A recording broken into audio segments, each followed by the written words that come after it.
If there's one sauce that has a reputation for being difficult, a sauce that strikes fear into the hearts of chefs everywhere, it's hollandaise. Now hollandaise, just like mayonnaise, is a fat and water emulsion. Normally when you mix together fat and water, the fat's going to separate and float on top of the water in a greasy layer. But the key to a successful emulsion is to break that fat up into droplets so tiny that they stay evenly dispersed, causing the liquid to thicken and turn opaque. Traditionally, the way that you do this is by whisking together egg yolks and lemon juice in a double boiler until they're hot and frothy, and then slowly whisking in butter in a thin and steady stream. As you whisk, the butter breaks into minute droplets, while the egg yolk acts as an emulsifier, helping to keep those droplets evenly dispersed and thickening the sauce.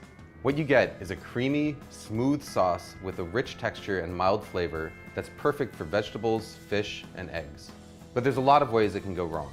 If you don't whisk fast enough, or if you add your butter too fast, the sauce will end up greasy and broken.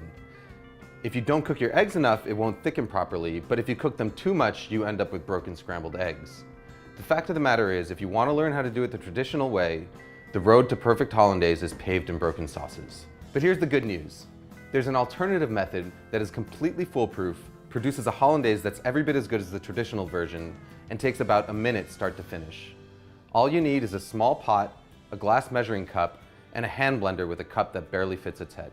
We start by combining an egg yolk, a teaspoon of water, a teaspoon of lemon juice, and a pinch of salt in the bottom of a blender cup. Next, we melt a stick of butter on the stovetop until it's completely hot and bubbling. It should register about 220 degrees Fahrenheit with an instant read thermometer. Pour that butter into a glass measuring cup. Now all we've got to do is stick the hand blender into the cup, start it running, and then slowly drizzle in our butter. As the hot butter hits the eggs, they start to cook.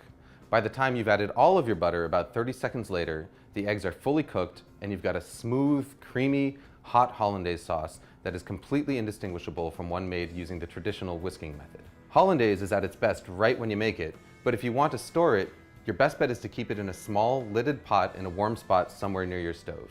Just make sure that you use it within a couple of hours. Food Lab signing out.